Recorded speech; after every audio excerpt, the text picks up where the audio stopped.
When you're on a GLP-1, you often experience a smaller appetite. That means for GLP-1 users, every bite of food should be as nutritious and delicious as possible, and that's where Sprouts Farmers Market comes in. I knew they'd come in somewhere, and I guess now's where they come in. From nutrient-dense foods to proteins to supplements that help sustain muscle mass and energy levels, Sprouts has you covered. And with in-store wellness experts available, guidance is always within reach for any GLP-1 journey or broader health goals. Visit Sprouts.com to find a Sprouts Market near you. Have you got an ass? Then Duluth Trading Company is for you. I'm just reading what they wrote, folks. For decades, Duluth has been making workwear for harder workers. You got an ass, Sona? Yeah, I do. Well, Duluth Company's for you. From highly abrasion-resistant pants to heat-beating work shirts, Duluth empowers you to take on life with your own two hands. Ready to bolster your nether regions? What the hell? Duluth's buck-naked unders are the no-pinch, no-stink, no sweat solution when your junk drawer is on life support. Oh, God. They went too far. God. They went too far. Yeah, and you read it. You read it all. Didn't even ask any questions. I just blacked out, and this came out of my mouth. So you do your glutes a favor. Shop at a Duluth Trading store near you or at duluthtrading.com. Duluth Trading for folks who work their butts off. Hey, Conan O'Brien here. Usually in this slot, we air a fan interaction episode, but we're not going to do that. We've had a lot of requests out there from people to talk about my recent experience hosting the Oscars. It is only been about a week by the time this airs, a week or so, week and a half, since I hosted the Oscars. We're taping this a bit earlier, several days after the show aired. So it's still fresh in our minds. And I am joined to go over this experience with my head writer of many, many, many years. Some say too many years. Too many. Mike Sweeney. Mike Sweeney has been with me almost since the very beginning of my late night show. He waited a little bit to see if it would survive or not. And then when he saw that, you know, it was probably going to make it, he came aboard. So he is a coward. But Mike Sweeney... You should have led with the coward part. Yeah, Mike Sweeney has been with me for a long time. And 30 years. 30 years. 11 of them quite pleasant. And we worked together on the Oscars along with Jeff Ross, and Mike Sweeney led the creative team. And people seemed very happy with how it went. I had a blast doing it. And one of the reasons I think I was able to enjoy myself so much is I knew we worked very hard to get material that we liked. And I think the call came in from the Oscars in late November. It was the day after we got back from Spain. Yeah, shooting a travel episode in Spain. And I got a call, and I called you. And I said, I'll do it, but you got to be on board. I just laughed really hard. You laughed really hard for a long time. When you said I just got a call. They said, would you want to host the Oscars? Why were you laughing? Just because the timing of it. We were just so come busy. back. We were so you busy. got really sick in Spain along with a few other people. And also it just seemed random out of left. Yes. It was not on our brain. It was not on our radar. Not on the radar. It was as if it hit me funny. It was as if I had got a call that said, "We want you to be the new Miss America." Right, exactly. It was that random and from left field. I would have laughed less. So I said yes, and then we quickly had to go and tape. HBO Max very kindly said, "Okay, you're supposed to finish this travel season, so yes, go host the Oscars, but can you knock this other travel show off very quickly? Squeeze it in quickly." So we immediately dashed to Austria, and we're shooting a show in Austria when I get the call that my father had passed away. So I rush home, and then while I'm home, I see that my mom is going too, and she went 3 days later. And that was an experience that was very intense. And a bunch of you were very kindly flew out for that, which blew my mind, and I still thank you for that. That means the world to me. Oh, of course. Eduardo, a no-show. No. It was duly noted, Eduardo. Yeah. I called for you during the all eulogy. looked around. I said, and of course, Eduardo! Right. Eduardo! I'm so sorry. Yeah, Eduardo, sure, whatever. The funeral is not properly mic'd. Yeah, he didn't.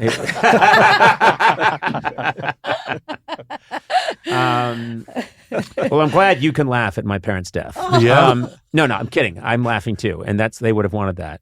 Who knows? No, I don't think so. They've been offended. While you were gone, you left Austria, and we had to stay there another few days. Oh, I'm so sorry. That must have been tough for you. Well, yeah, we had to go on to Vienna. Yeah. One of the crown jewels of I had to go mourn my parents while you guys went to Vienna and shot B-roll and drank schnapps. Yeah. Just so you understand, it wasn't just you that had a difficult journey. Exactly. So then... The van was kind of cramped. But we were like, what do we do? So I don't even know if we talked to you about this. We shot something with Jordan. Yeah. That I'm you not haven't in. seen. Yeah. That you haven't seen. Yeah, well, I'm cutting it without even seeing it. Yeah. So then there's a real roll here because that rolled right into Christmas, felt like days after, which rolled right into January, which rolled right into the fires.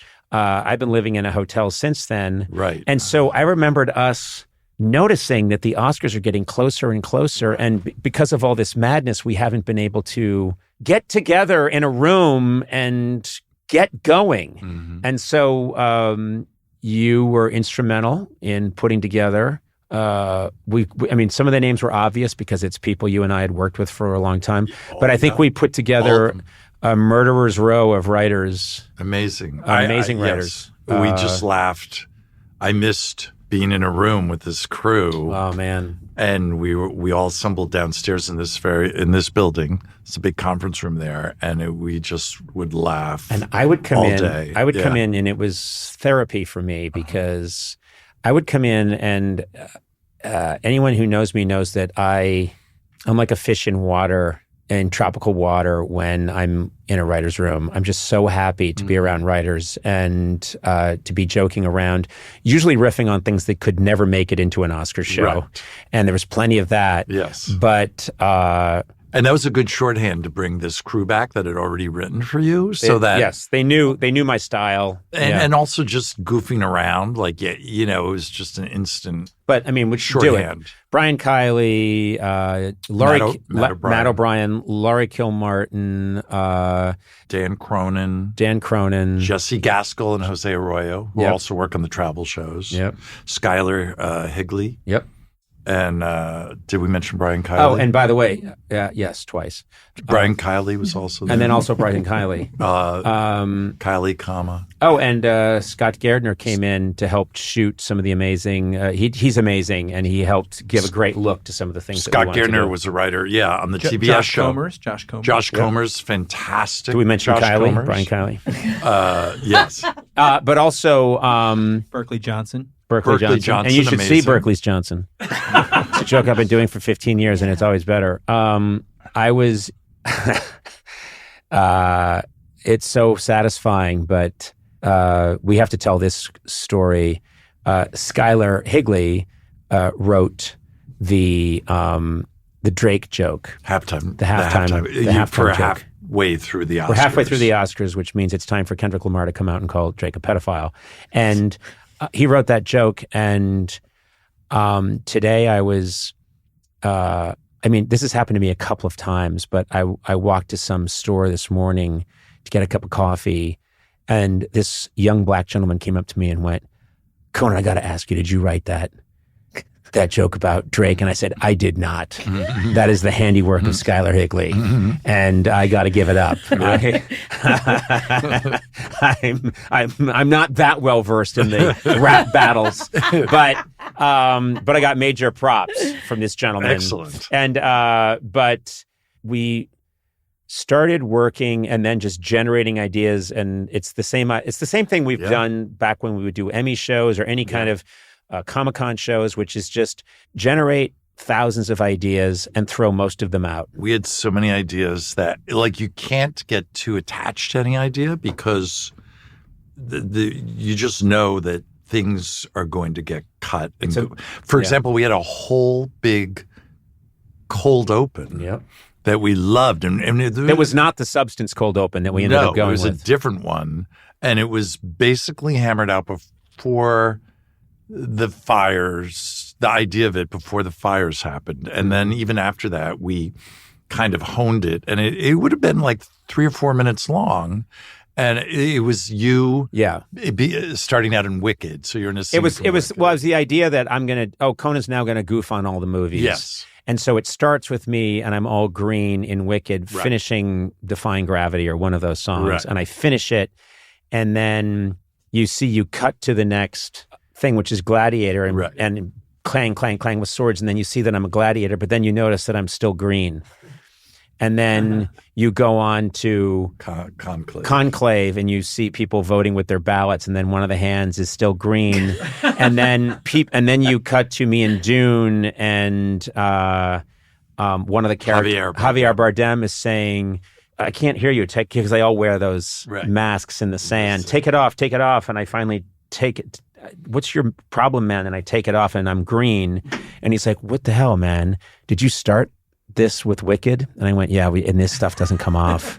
And the whole thing is that the dye wouldn't come off. Right. And we had to shoot it all in one day. Right. And it was kind of a conceptual idea, but we thought, we can carry this through the whole thing where then all the characters in every movie that I've inhabited are laughing at me and giving me a hard time because I started out as green. Including Nosferatu. They're all Nosferatu. They're all piling on me like, you don't start with green. Everyone knows that stuff doesn't...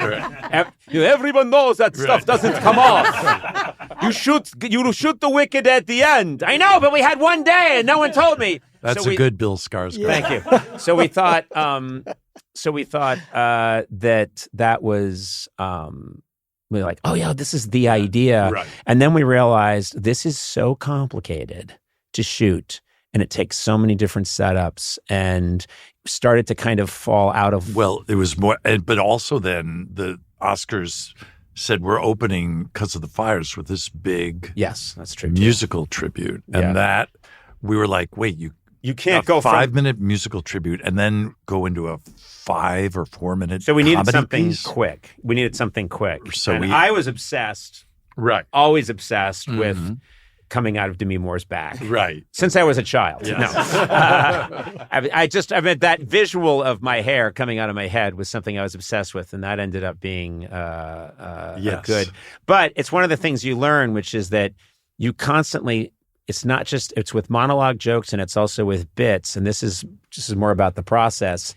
Don't fall in love with anything because also the times change. If something is 8 weeks out or 9 weeks out, what's funny now isn't the story 4 weeks later. So many of the narratives kept changing with the Oscars race that, and things would seem funny now, but then not later. And then we got a lot of clarity because I started going out to different clubs. And doing jokes, and I could see which ones consistently work well. That was incredibly helpful. And I think also just, for just confidence in that, oh, no, these jokes are good.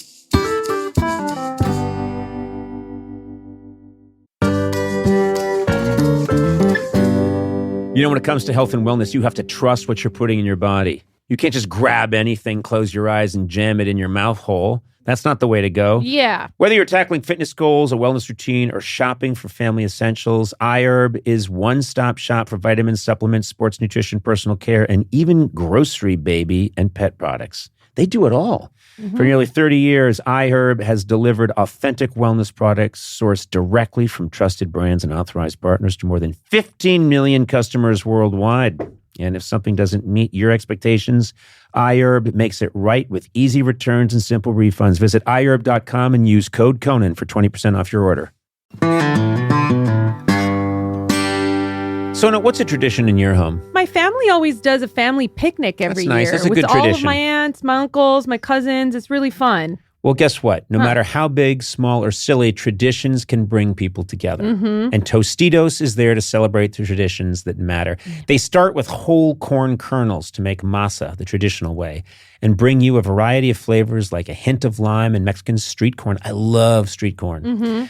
No artificial flavors, colors, or preservatives, just quality ingredients and amazing flavors worth gathering around. That's the Tostitos way. Celebrate your traditions with Tostitos, or maybe even start a new one. Hello!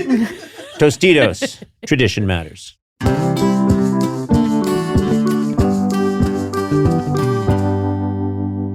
The audiences were very nice because I would go out and say, I mean, I know Nikki Glazer does this as well, but it's a very good tool to go out and try things out with an audience. But I would say, please don't record this, and they wouldn't. Which was really nice because all someone would have to do is put that online, and you're completely screwed. Well, the other landmine, which I didn't think about, I wasn't really aware of, is like I've heard the term award season, but I was like, well, award season. There was a different award show. So once we were going to go to a club and they're like, oh, sure, you're go on after so-and-so who's hosting the Judd Apatow's hosting the DGA Awards. He's going to do his monologue first. And you're just like, wow, there's so and many then award shows. We can't even be there when he does his because we don't want to hear something like we can't be influenced. We want to make sure there's no overlap. So you get into this thing where then you say, okay, that show's over. I know, but this comic's out hosting the Spirit Awards. And they're doing the circuit and trying jokes about. So you have to wait till, and if anyone does any joke, you can't do that joke then. Obviously, it's gone. So we had a couple of areas where we're just like, no, we can't do that. We can't. now. It's gone now because someone else did it. So the whole thing was fascinating, but I have to say the real education, the real behind-the-scenes education was, the Academy of Motion Pictures. Yes. They are very serious about certain things. And we had this real lesson in, and again, I don't fault them. this is what they do. The Oscar, the image of Oscar is very important to them. And there'd be times where we'd be shooting bits to promote the Oscars. Promos to run on ABC. Promos to run on ABC or to go on the internet that would, promote the Oscar. And I remember there was a giant Oscar statue and I shot something with it. It was really fun. And at one point I said, it'd be really funny. It was about the Oscar and I sharing an apartment and we don't get along. Our marriage is crumbling. And this was actually out there. They ended up releasing it and I thought it came out pretty well. But it's just a 9-foot Oscar and I bickering. And the Oscar's not doing anything. It's just standing there like a statue. And I'm saying, what happened to our marriage? And we're fighting about things that couples fight about. But at one point I thought, this would be really great if the Oscar was just on the couch. Let's lay it on a really big couch and I'll be vacuuming and say, could you at least lift your feet or could you at least get up and help load the dishwasher? And we wanted to do it and they just said, no. That can't happen. And there was whispering. There was whispering in this big room, and then one of the people from the Academy came forward and said, Oscar can never be horizontal. And that blew my mind. Like, wow, this is like the thigh bone of St. Peter. This is a religious icon. But and we tried to put an apron when it was serving you leftovers, and they're like, no clothing on Oscar. Oscar's always naked. So he's always naked, but he won't lie down. Yeah. There's rules. I didn't know. There's just rules. That's... There's a lot of rules with Oscar, and then you realize, this has been around. This award ceremony's been around since 1929. Right. There's a lot of different sort of shorthand for what can and can't happen, but they ended up being very helpful. I want to stress that. They let us. Everyone was great. They were great, and the ABC people were fantastic. And the producers we worked with, Raj and Katie, they were amazing. They would just make anything happen. They would just, anything we said, they would say, yes, that sounds funny, let's make it happen. So the day we met them, they were so nice. I was like, this is the classic rope-a-dope. Yeah. This is a trick. You in. The first time we asked for some, and they were amazing, right? Yeah. Every step of the way. But it just kept getting, my experience of it was, once I said yes, I would always wake up at 3 a.m.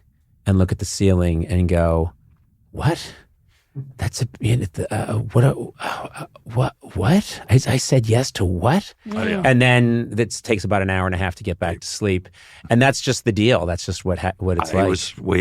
I talked to some of the writers, and I was waking up at 3 thinking of things that either were still up in the air or that I forgot to do that day. They came to me at 3 a.m. I was like, and then I couldn't go back to sleep. Till this week. It was enjoying this week. I refuse to. I mean, we finished. It's now Friday. We did Sunday night was the show, and it's been. My wife is just. I am horizontal all the time. I'm glad. I know Oscar can't be, but she doesn't like you horizontal. Yeah, never has. The response was really lovely, and then but the thing I keep going back to is the lighting. The lighting is insane. It's the best lighting I've ever had. It's the best lighting I ever will have. And it's Bobby Dickinson and Noah Mintz, and they were like looking at my face and touching little dials and adjusting things during the rehearsals, and they also adjusted my face manually.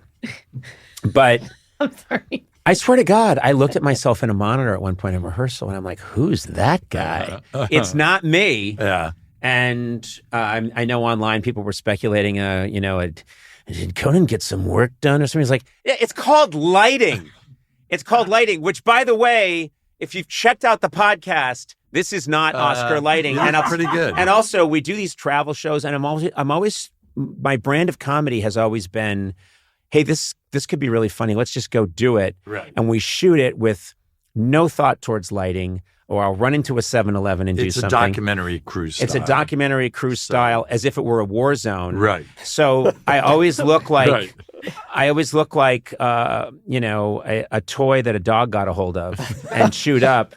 And then suddenly I step out there and hit my mark, and I'm a 19-year-old You looked girl. great. Yeah. And then I step out of it. It's like, the old pumpkin's back.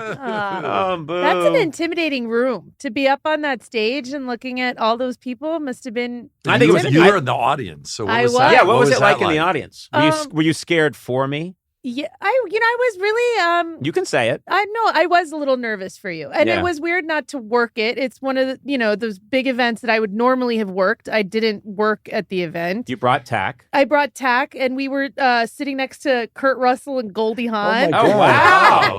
Wow! What was that like? We were behind the Complete Unknown cast. They are so much fun. Yeah, we were in the fourth row. Ariana Grande and Cynthia Erivo were just a few rows ahead of us. Your seats were much better than I said they should. These are not the seats. I know. I think you made a mistake. I think I did. I do. I really think you made a mistake. Yeah. And I just didn't move the whole time because I was like, I can't draw attention. And also, if you leave this seat, someone's going to take it from you. Yeah. And also, every time you would come up, Tack would be like, yeah, Conesy. And I'd be like, stop talking. You can't do that here. It's the Oscars. Who sat behind you? Behind Oprah. Oprah sat. Oprah. Oprah. Better sat seats in than the row Oprah. behind us. Better seats than Oprah. Oprah. Yes. Oprah Winfrey had to look through your big hair to try and see who had won an Oscar. Oh my God. How did that happen? So, Erica Brown was there as well, who works on the show. And I was like, we have to get you to meet Oprah. So we were following her. And I've introduced Erica Brown to former First Lady Michelle Obama twice. Yeah. And she's from Jackson, that should count Mississippi. as an Oprah. Everybody back home is just like, oh my God. And so, I was like, we'll just walk by her and I'll like push you into her. Oh, that's a good idea. Shove you into her. Yeah. And you're telling Tack to be quiet. So what did you do? So what happened? Following Oprah, and then she just disappeared. Yeah, and I think she went out at like a special exit. Well, she has trapdoors installed. Yes. before she goes, people show up and install trapdoors. Yeah. She helped design that. But it was really exciting to just be there in the audience watching you and just like hearing the jokes for the first time. You know, Right. I mean, it was awesome. It was really, really cool. And everybody around was talking about how great you were doing. It was fun. It was a lot of fun. It was to have also to have an orchestra. Yeah, You they get were spoiled amazing. between the lighting and an orchestra. And a high. That's the first time they put the orchestra that was high, cool. right? Yeah, that wasn't that a amazing. great That was idea? That was so incredible. cool. Yeah. It was really cool. And they had a trap door, an Oculus that opened to reveal the orchestra up on the. Yeah. It was neat. Yeah. And, Yeah, kind of. and they had a Bond tribute for no good reason other than I assume it was for you. Yeah. Matt Well, Gorley. I have some notes. Let's hear it. No. How much of the show do Oh, you that guys is the write? joke. Is it That just... That is the joke. Well, no, anything I'm doing, we wrote. Yeah. Yeah, but that like was the it. rest of the No, Oscars they have a different they have a writing very good staff. team. Oh, okay. Right. Headed up by John Max. Okay. And Who works on, man, he work on every award show. It's he's working on one incredible. right now, I'm He sure. is? He's He at is. the Soul Train Awards. He's working on the Mark Twain Awards. I said Soul Train. Okay, but I'm a stickler for accuracy. So, The Soul Twin. yeah. And so Zach Galifianakis did that very joke in one of the clubs I was in. Oh, sorry. No, it's okay. It's okay. I just want to make sure that he doesn't think we ripped him off. I have to say that was a highlight probably in a long career. That was just so. Oh yeah, It was so fun, and then, but I just was thinking, the lighting is amazing. There's this orchestra. Everyone in the crowd's wearing a tuxedo, and I mean, you hosted the Emmys twice. yeah, and that's true. right. But yes, this. So it's like, oh well, okay, you know how to do that. But then I don't know. It was a different level of getting scared before something. Yeah, The you get Oscars. intense. You get intense. It got very beforehand. intense. It's a big gig. Yeah. Because then people are watching like whatever around the world or something. And- Well, I wondered. I'm like, why are you so out of your mind and waking up at 3 a.m. And then afterwards, you're like, oh, that's why, because it really is highly scrutinized. What's it like backstage? Oh, What's that's is interesting. it chaos? Is it controlled? No, it is a machine. My experience of it was that the way they have it set up is the winners drift off stage right, and that they're taken into a whole. It's like a digestive system. Right. It's like they're taken The through. press They're jump. taken through the winner's walk. Then they're taken right into a press. There's a quick, I think, glam shots. Then they're taken into the press room. Then they're taken this way, and I'm on the other side. Mostly, I'm either going to, but I'm always coming off from stage left. So I'm coming out to either my mark on stage left or to the center. Mm-hmm. So there's not a lot of interaction, but every now and then you'd have this amazing moment. And the one for me was I'm backstage and I'm watching the monitor, because you're just watching the monitor in between. I'll go and talk to the writers and we'll think what could be a funny idea, what could be a funny thing we could say here. We were constantly trying to think of what's something that could come up, what's happening in the show and what can we comment on. But every now and then, there's not much to do. We know which the next joke is. It's not for 10 more minutes. So I'm sitting there, stage left, and I'm looking at my monitor, and I'm just aware of like a presence to my left. And I kind of just look over, and it's this guy, and I immediately see that it's Mick Jagger, and who I've never met. Oh. And Mick Jagger looks at me, and he starts nudging me, and in kind of a comic American voice, he's like, "Hey, how's the crowd? How's the crowd? How's the crowd? How's the crowd out there? How's the crowd doing? How's the crowd doing? How are they? How are they?" And I said, "Crowd's really good," because they were. As I said, it's a good crowd. And I said, "But you don't have to worry about that, because you're Mick Jagger." And he went, "Oh, no. And I'm not going to try and do a Mick Jagger." But he said, "I always worry about the crowd." And I said, "Wait a minute. So you're with the Rolling Stones and you're in Buenos Aires and you're getting ready to come out and start the show, and you're going to start off with Satisfaction. And you're anxious that the crowd isn't going to be good." And he said, "Oh, no, definitely. I wear an earpiece and I listen to the crowd, and sometimes I can tell the crowd isn't quite there yet. and I have to give it a little extra up front. And I was so relieved because I realized obviously he's 35 levels beyond me, but nothing ever goes away. Meaning I've had many people give me a hard time because I'm at a small gathering and I'm supposed to get up and give a toast, and Liza can tell I'm anxious and I'm getting worked up and I'm looking around the room to see, is this a good room? And she's like, it's a dinner party. What are you doing?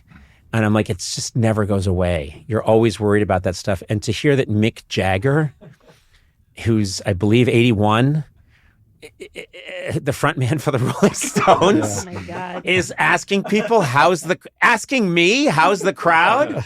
You think I'll be all right out there? I don't know. It's going to be touch and go for you, Mick. How's the lighting? Yeah, exactly. Yeah.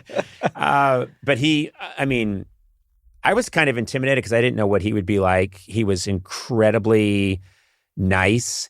He said to me at one point, oh, and by the way, we've never met. And I'm like, how do you know you've never met me? Isn't your life just a blur of occasionally an orange person comes by?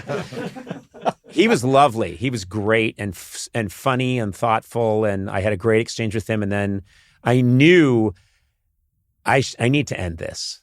Like, don't hang on too long. So I said, well, anyway, wonderful, lovely. It was very nice to meet you too. And I walk away, and I think Ruthie has me walking away from him. Oh. And I saw that Ruthie was filming it, and I just walk up and go like, okay, that just fucking blew my mind. Yeah, that's pretty crazy. Back into the tent with the writers. Yeah.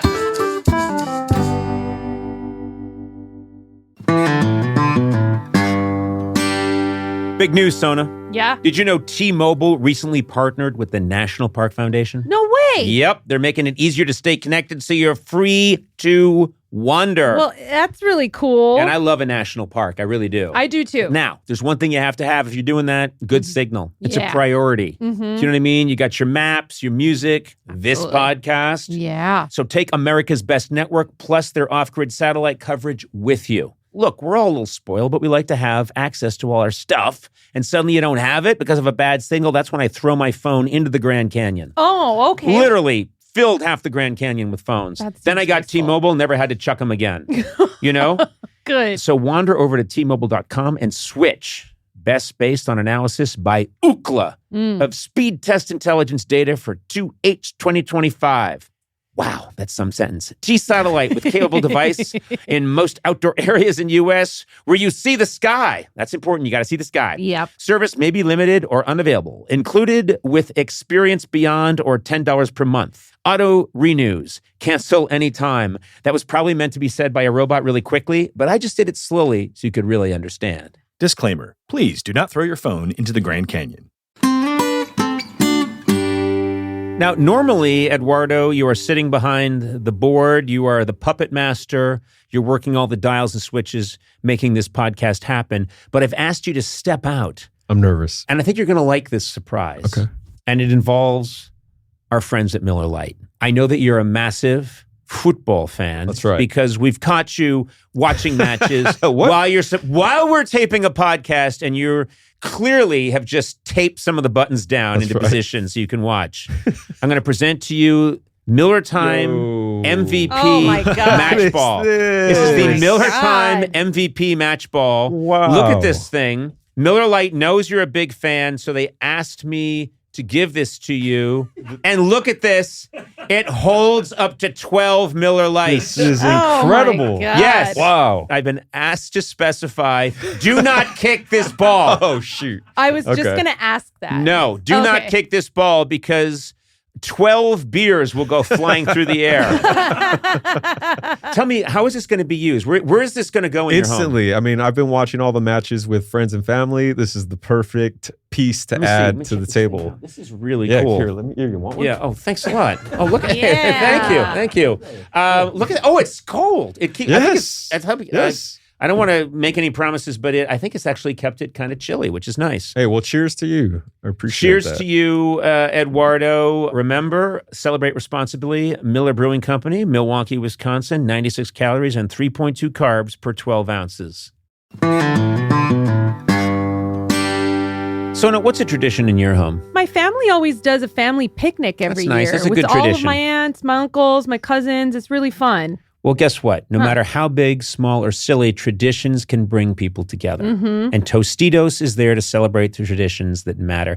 They start with whole corn kernels to make masa the traditional way and bring you a variety of flavors like a hint of lime and Mexican street corn. I love street corn. No artificial flavors, colors, or preservatives, just quality ingredients and amazing flavors worth gathering around. That's the Tostitos way. Celebrate your traditions with Tostitos, or maybe even start a new one. Hello!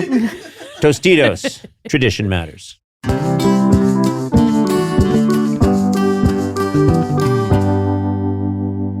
Were you guys in a tent? It's kind of a black duvetine kind of roped off area. And we had monitors and we had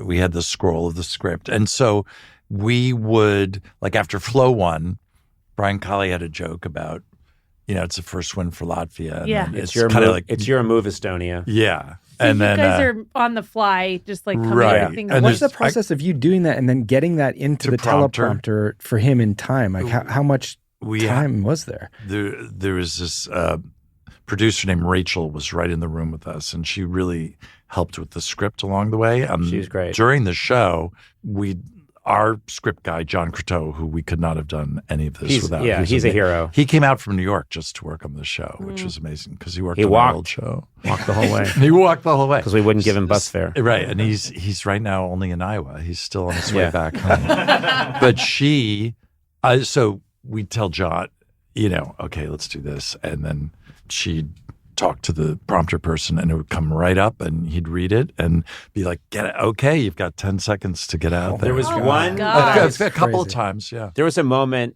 that I was happy about, which is I don't know if we're backstage, but it's very just before the show, and we see Timmy Chalamet coming in, Right. and he's wearing a bright yellow outfit. It was the red carpet coverage. Red carpet in your coverage. dressing room. And he's so, wearing this suit that's just bright like creamsicle yellow. And I said, well, he won't get hit driving his bike at night. And people around me were like, that's funny. And so I just kept it in my head, and I walked out there, and it was one of the first things I said, like, hey, it's Timmy Chalamet. Hey, you won't get hit on your bike. And people were like, ha, ha, ha. And I'm like, that's not even on a prompter. But that it was great. just kind of, it was a nice feeling to feel like it is the same thing as you can just think of something and say it, and this giant important room, if it's okay, they'll laugh at it. It doesn't not all have to come through this huge process of agony. You were very loose, I had a few pills in me. Well, Yeah. whatever. They worked. Yeah. Because you were as loose as a goose, and it was perfect. It was a really fun night, and I have to say, lots of thanks and gratitude to ABC Academy. They really did, and the producers Raj and Katie. They took really good care of us, and they seemed to know that Conan, this needs to be what Conan wants it to be. It's got to be in his voice. They were very good about that, and everyone was very supportive. Yeah. Michael Bearden, the conductor, the musical director. Great, who worked out the song, song with me. Time up with in, you. Yeah, he was He great. is a great collaborator, right? Yeah, Michael Bearden was great, and that's a guy that Yeah. worked with Whitney Houston and Right. Michael Jackson. And I mean, the list of people he's worked with is insane. So I had huge moments of inadequacy saying, yeah, I want to sing this song. And he would sit down at the piano Just bang it out. and we'd be like making it up and thinking, wouldn't you rather be working with a real musician? Right. He would transpose the key on the Yeah. spot. Like, oh, okay, well, let's try D flat. Yeah, D flat. Yeah. Yeah, it sounds like you're a D flat. Right. And but there were so many fun things. Like the sensibility has always been we love puppets and silliness. Right. So we got obsessed with Sandworm We early on, being and then part of the show. I kept putting off ordering it up. I'm like, is this? We're gonna have a sandworm? First, the sandworm was sitting in the audience, and I'm like, all right, a sandworm. And then there was one idea where the sandworm comes out Yes. with an envelope, and we were like, no, how are we going to get? It's not going to move. Yeah. And then we realized Then it that was going to come down upside down Oh and my talk God. to you. and We it had was a going lot to of have sandworm have ideas. lines, and so there was Yeah, there's a yeah. whole there's a whole lifeline to these things. There's a whole evolution, and then finally it became clear Sandworm needs to be in the orchestra. And needs to have gone to the Berklee School of Music. Who played the sandworm? It was a guy who does creature acting. Oh, wow. So but also crucially from our team, the gentleman, the artist who dresses me and who Scott Cronick, who's been with me for years, who I married. You married on television. Yeah. On television, Yes. In New York. He and his partner in New York. You officiated the wedding. Is yeah. that what Right, you mean? you're not married But I to also him. was married to him Okay. for a while. Yeah, that for a while. And then Liza found out, and the whole thing went And south. that But enhanced your own marriage. exactly. But he built the Sandworm, and In 3 so days. he built it in 3 days, and so it was behind the harp. But then we had different ideas for who should be behind the piano, and it Right. wasn't quite working out. We couldn't quite figure it out, and then finally it occurred to us the Sandworm should be the person on the piano, and then Right. if Sandworm can show up again on the harp as a callback. That happened. That happened like the day before the Oscars. We realized. I think it was the day Yes. before. It was we that realized Friday. it was that Friday that yes, Sandworm should come out on the piano first, Yes. and then show up later on the harp because he's a multi-instrumentalist. That's important. And But when he came out, the first time we rehearsed that song, rolled out on the piano, it was such a great reveal, such a great, almost as dramatic as you coming out of Demi Moore's back. It was just like, whoa, that's a great tableau because you're singing in the foreground and there's this a worm is sandworm pounding away flying- at the keys. Yeah, it was like, okay. But Scott Cronick designed the costume, and then at the end of the show, before the show was even over, I think someone from the Academy said, "We'd like to keep the Sandworm."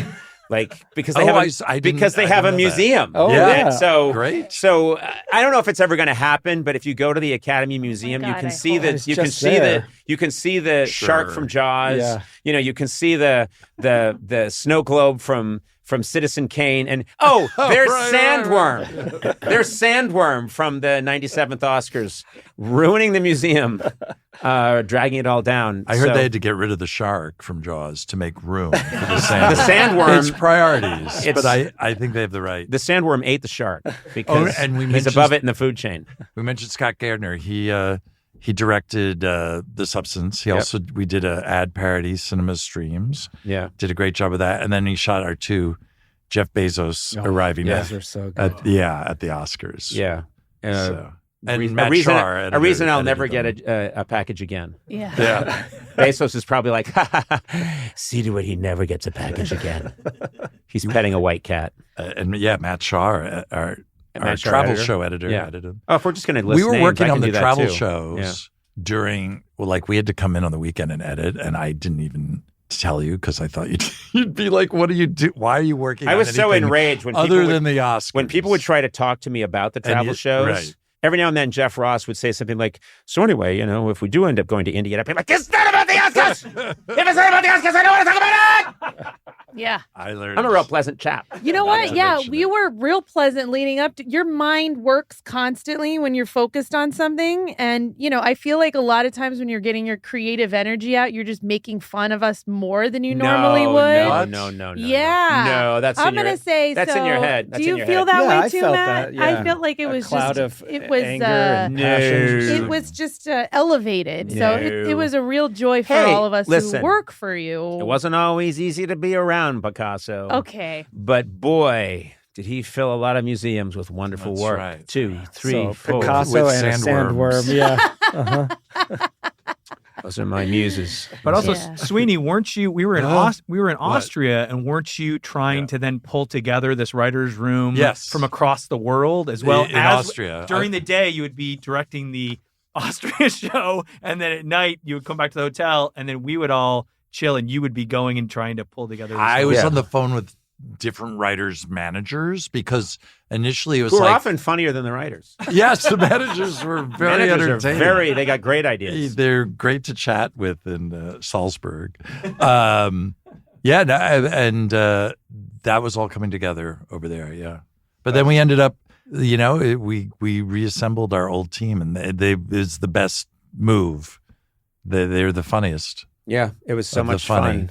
It was great. Incredible. Great to have that room, that writer's Good room. to see them all again. Yeah. It was Wasn't a it nice nice? reunion. It was really, really nice to see everybody. Also, to have everything humming where there's a writer's room downstairs working on the Oscars. I'd be in there joking around. Then I'd come up here and we would do a podcast. Abuse these people. Abuse you you could abuse guys. people on multiple levels. I know, That you was really so nice could. for You had you. rooms set up just to make fun of people. People are going to get the wrong idea about me from these jokes you're making. Oh, yeah. Anywho. Connie, can I also ask, you went on Kimmel, which was really funny, and he gave you advice to sit down. Did you sit down backstage? No, not that much. Wow. No, you were on your feet the whole I was on my feet the whole time because I'm very hyperactive. Yeah, Jimmy's advice was sit as much as possible because it's a lot of standing and I can't sit still. And so there's footage. I mean, I got to give a shout out since you're naming everyone you've ever met. I think, hey, doing an amazing job. I'm going to list the people that served in the Korean War now on the American side. No, but Ruthie and Samantha, who are on who handle the social media, they did this amazing thing where they were shooting video all the time, sort of day in the life video and posting it. But there's not only am I not sitting down, but at one point I'm doing a Russian dance while the writers around me are chanting, Conan, and the show is only half over, and I'm expending energy and doing that leg kick dance. Where I'm trying and then it's madness, absolute madness. But that's the world I like to live in. Anyway, it was an honor, it was a privilege, it was a thrill, and Mike Sweeney would not have happened without this man. He gets his proper due. No, we'd have found someone else. Sure, of course. Very quickly. So the first thing I learned about is everyone's replaceable. What's next? So you better show up to What's work. next? I mean, you've hosted the Emmys. You've hosted Latin the Grammys. Okay. Latin Grammys. Yeah. Come on, Eduardo. You're a real the guy. fit. What do you think? I think you're a perfect fit. I think you'd be Your great Spanish at that. killed during the. Yeah. Sí, es verdad. Yes. That was, And you're Hindi and you're Chinese. You're Mandarin. The key to the Mandarin was they were laughing, so they couldn't hear the Mandarin. But anyway, it was a real highlight, but it's also, man, it's nice to have that behind us. Yeah. I got to say. Well, great job. I know I haven't And you said too. that till now. No, you really nailed it. Fantastic. Well, we can't just be patting ourselves on the back Well, here. I There's know. work to be Well, done. I sound There's like work to Bobby be done. Pittman. Yeah. So This man, can I talk to you Can I for talk a minute about this you? guy? What you do and what you did now I'll when be you did it. now I'll be Sebastian Maniscalco. This guy, this fucking guy, this fucking guy. All right, that was our Oscars podcast talk down. Conan O'Brien Needs a Friend with Conan O'Brien, Sona Movsesian, and Matt Gorley. Produced by me, Matt Gorley. Executive produced by Adam Sachs, Jeff Ross, and Nick Liao. Theme song by the White Stripes. Incidental music by Jimmy Vivino. Take it away, Jimmy. Our supervising producer is Aaron Blair, and our associate talent producer is Jennifer Samples. Engineering and mixing by Eduardo Perez and Brendan Burns. Additional production support by Mars Melnick. Talent booking by Paula Davis, Gina Batista, and Britt Kahn. You can rate and review this show on Apple Podcasts, and you might find your review read on a future episode. Got a question for Conan? Call the Team Coco hotline at 669-587-2847 and leave a message. It too could be featured on a future episode. You can also get 3 free months of SiriusXM when you sign up at SiriusXM.com/Conan. And if you haven't already, please subscribe to Conan O'Brien Needs a Friend wherever fine podcasts are downloaded.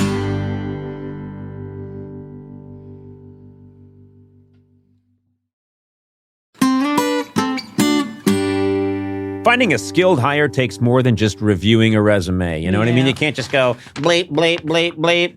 That doesn't get it done. As AI raises the bar on how experience is presented, hiring managers need better ways to evaluate skills and fit. That's where Robert Half can help. Their recruiters combine their expertise with award-winning AI to review what's behind every application quickly, and that's important, quickly. Who's got time these days? No one. Learn how they can help you find specialized talent in finance, accounting, technology, and more at Robert Half. They know talent. Visit roberthalf.com/talent today. Hello, I'm Ozempic. And I'm other GLP-1s, kind of like him. Hey, are you shaking a maraca? No, I'm shaking the pill version of Ozempic, which no one should ever do except in ads like this. A nice disclaimer. Hey, thanks. Ask your doctor about which FDA-approved uses of the Ozempic pen or pill may be right for you. Call 1-833-OZEMPIC or visit Ozempic.com to view the medication guide and learn more about Ozempic semaglutide tablets, 9 milligrams, and Ozempic semaglutide injection, 2 milligrams. There's a pill version of Ozempic.